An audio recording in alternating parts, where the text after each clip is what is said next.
Hello friends, आज मैं आपको कक्षा 8 की पहली प्रश्नावली है परिमेय संख्या रैशनल नंबर, उसको आज स्टार्ट कराने जा रहा हूँ। तो सबसे पहले हम स्टार्ट करेंगे परिमेय संख्या होती क्या है। तो परिमेय संख्या वो होती है जिसे हम P/Q के रूप में लिख सकते हैं। अब ये ज़रूरी नहीं है कि यहाँ पर P/Q लिया है तो हमेशा परिमेय संख्या को P और Q से ही डिनोट करेंगे। तो अब P/Q को हम कोई से भी अक्षर से डिनोट कर सकते हैं, जैसे A/B, X/Y, जैसे any XYZ। अब P और Q यहाँ पर क्या है? P और Q है सह अभाज्य पूर्णांक। ठीक है, तो सह अभाज्य पूर्णांक होते क्या है? सह अभाज्य पूर्णांक होते हैं कोई भी अलग अलग अभाज्य संख्या। जैसे एक अभाज्य संख्या है और दूसरी संख्या है 3। अब ये दोनों संख्या है जो है सह अभाज्य संख्या। अब ये पूर्णांक होते हैं जिसमें माइनस की संख्या, प्लस की संख्या और जीरो सम्मिलित हो, वो है सह अभाज्य पूर्णांक संख्या। ठीक है, जैसे 2 और 3। अब इसको लिख सकते हैं, P को मान लिया 2 और 3 को मान लिया Q, तो अब इसको लिख सकते हैं 2/3। ये हो गई हमारी परिमेय संख्या। अब यहाँ पर Q है जो जीरो नहीं होना चाहिए, क्योंकि अगर जीरो हो जाएगा तो हर का मान जीरो हो जाएगा, और हर जीरो हो जाएगा तो अंश में अगर हर का यानी कि जीरो का भाग दे तो वो अनंत होता है। इसलिए हमारा कोई भी आंसर अनंत नहीं आना चाहिए। इसलिए यहाँ पर Q बराबर जीरो नहीं होना चाहिए, यानी कि Q does not equal to जीरो। अब परिमेय संख्याओं का जोड़, परिमेय संख्याओं का गुणनफल, परिमेय संख्याओं का भाग इसी प्रश्नावली में सीखेंगे। अब पहला टॉपिक है परिमेय संख्याओं का योग। परिमेय संख्याओं का योग, परिमेय संख्याओं का योग दो तरह से कर सकते हैं। पहला सिंपल है कि जिनका हर समान हो, ठीक है, और दूसरा जिनका हर अलग अलग हो। अब पहला है जिनका हर समान हो, तो उनको तो जो हर है जिसको, अब हर को हम एक जगह लिख देंगे और ऊपर की संख्या है अंश, उसको हम जोड़ लेंगे, तो वो हो गया हमारा समान हर वाली संख्याओं का योग। जैसे 3 और 2 5/7। ठीक है, ऐसे ही अगला मान लो 5/7 प्लस 6/7। अब हर तो दोनों का हो गया हमारा 7 और 5 प्लस 6 यानी कि 11/7। अब देखेंगे असमान हर, यानी कि जो हर अलग अलग हो। अब इसको सॉल्व करने के लिए हमको लघुत्तम समापत्य आना चाहिए, यानी कि लैसे लेना। अब लैसे कैसे लिया जाए, अब मैं आपको इसका लैसे लेने बताऊंगा। जैसे 5 और 7 है, दोनों अलग अलग है, तो 5 और 7 दोनों संख्या हमने लिख ली।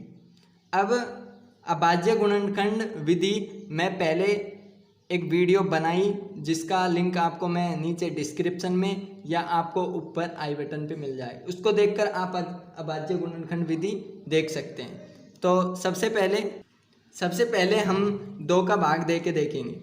अगर दोनों संख्याओं में से किसी में भी 2 का भाग जाता है तो हम इसमें 2 का भाग देंगे, नहीं तो फिर 3 का, फिर 5 का, फिर 7 का। ठीक है, अब देखो इसमें 2 का भी नहीं जाता, 3 का भी नहीं जाता, अब जाएगा 5 का। अब बोलो कि 5, इसमें 5 का जाता है, इसमें नहीं, तो इसमें कोई प्रॉब्लम नहीं है। दोनों में से किसी भी संख्या में 1 का भाग जाना चाहिए, यानी कि 5 का 5 में जा रहा है तो 5 का लिख लेंगे। अब 5 एकम 5, 1 लिख दिया। अब 7 को हम वैसे के वैसे लिख देंगे। ठीक है, अब 1 में 1 का ही जाता है और 7 में 7 का, तो 7 लिख देंगे। 1 तो वैसे के वैसे उतार लेंगे और 7 एकम 7। जब तक नीचे दोनों तरफ 1 और 1 दोनों तरफ 1 नहीं आ जाते, जब तक आपको ऐसे करते जाना है। अब जो भी हमारा गुणनखंड आएगा, उसको हम आपस में गुणा कर लेंगे। 7 5 35। अब हमारा लैसे आया, जो भी गुणनखंड आएगा उसको ही बोलते हैं हम लैसे। ठीक है, अब इसका लैसे आ गया हमारा 35। अब देखेंगे कि यहाँ पर 5 है, यहाँ पर 35 है, अब इस 5 को कितने से गुणा किया जाए तो यहाँ पर 35 आ जाए, यानी कि इस 5 को कितनी बार गुणा किया जाए तब 35 आएगा, यानी कि 7 बार। 7 5 35, यानी कि हम ऊपर नीचे दोनों तरफ 7 बार गुणा कर देंगे। अब देखो 7 पंजे 35, 35 आ रहा है बराबर, तो ऊपर भी गुणा करेंगे 7 दूनी 14, तो अब यहाँ पर लिख देंगे 14 प्लस 7 को कितनी बार गुणा किया जाए जब 35 आए, यानी कि 5 बार, तो ऊपर नीचे हम लिख देंगे 5। 7 पंजे 35 और 5 तिये 15, अब 35 तो है ही नीचे, अब 5 तिये 15 लिख दिए। अब 15 और 14 कितने हो गए 29/35। ठीक है, अब मैं आपको लैसे और सिखाऊंगा, जैसे 2 6 और 12, इसके हम लैसे लेंगे तीनों के, 3 संख्याओं के। ये जरूरी नहीं है कि 2 संख्याओं के लैसे होते हैं, कितनी भी संख्याओं के हम लैसे ले सकते हैं। तो सबसे पहले देखो इसमें कितने का भाग जाएगा, आप उस वीडियो को देख लेना जो मैंने पहले बताई आई बटन पर, तो आप उससे समझ जाओगे कि पहले किसका भाग देना है फिर किसका।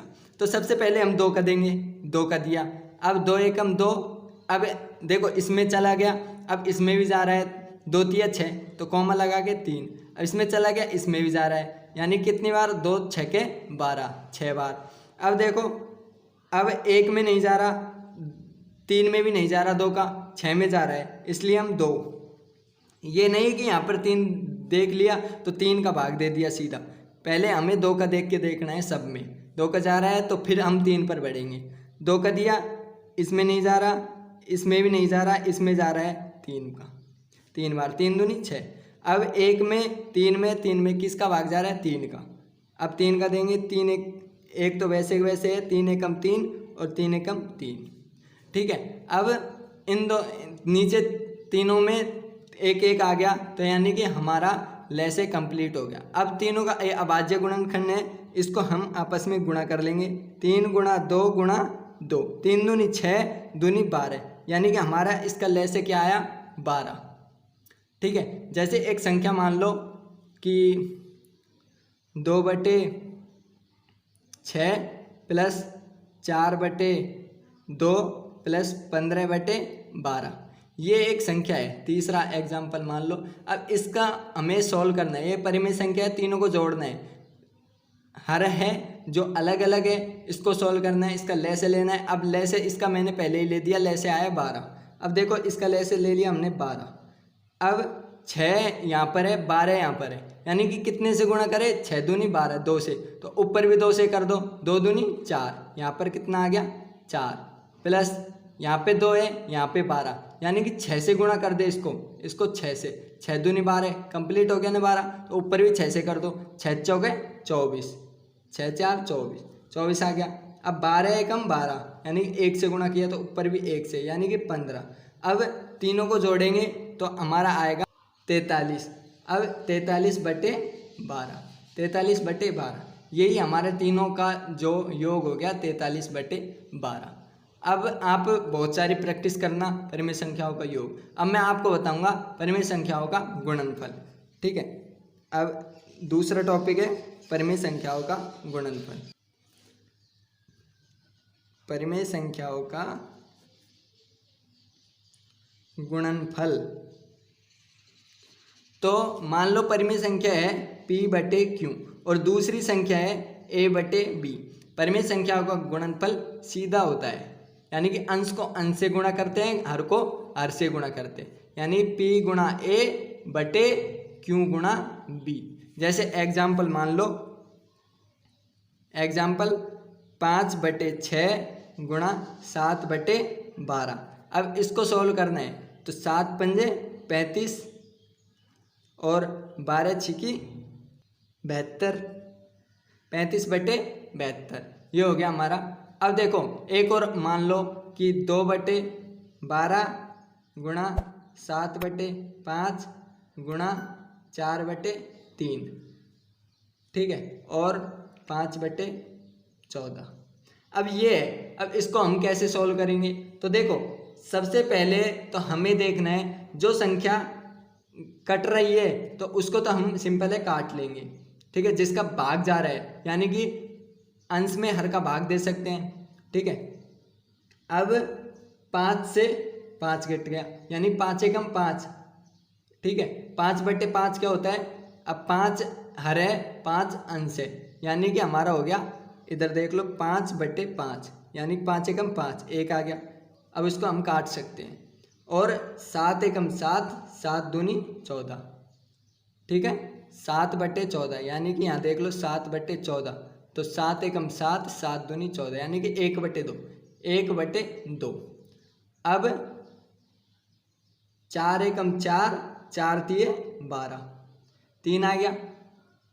अब और 2 एकम 2, 2 एकम 2।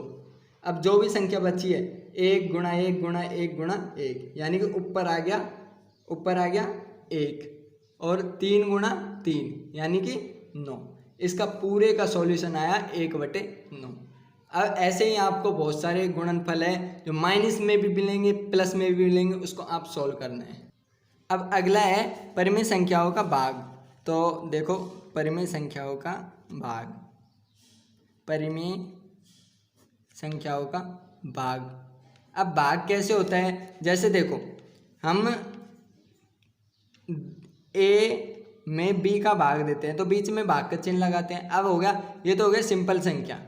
अब देंगे हम परिमेय संख्या, यानी कि P/Q भाग A/B, ठीक है। जैसे मान लो 12 में आपको बोल दिया 2 का भाग दो, ये होता है भाग का ऑप्शन। और जैसे अब मान लो A/B भाग का चिन्ह P/Q, ठीक है। यहाँ तक समझ आई। अब ये हो गया, ठीक है, ये हो गया P/Q और A/B। अब एक है इसका नियम, परिमेय संख्याओं का आपस में भाग दिया जाता है तो उस भाग के चिन्ह के स्थान पर गुणा कर दिया जाता है जब दूसरी संख्या को उल्टा कर दिया जाता है। जैसे P/Q गुणा B/A, ये B/A तब होगी जब यहाँ पर गुणा का चिन्ह हो जाएगा, ठीक है। तभी गुणा का चिन्ह होगा जब यहाँ पर ये संख्या उल्टी हो जाए। जैसे एग्जाम्पल मान लो 5/4 भाग 7/6, ठीक है। अब इसको सोल्व कैसे करेंगे, तो अब 5/4 गुणा, अब इसको उल्टी कर दो 6/7। अब 6 इसको काट रही है तो काट दो, 2 दूनी 4, 2 तिये 6, 3 पंजे 15, 5 तिये 15 हो गया, और 7 दूनी 14, यानी कि 15/14 इसका आंसर है। ऐसे ही हम बहुत सारे भाग करेंगे।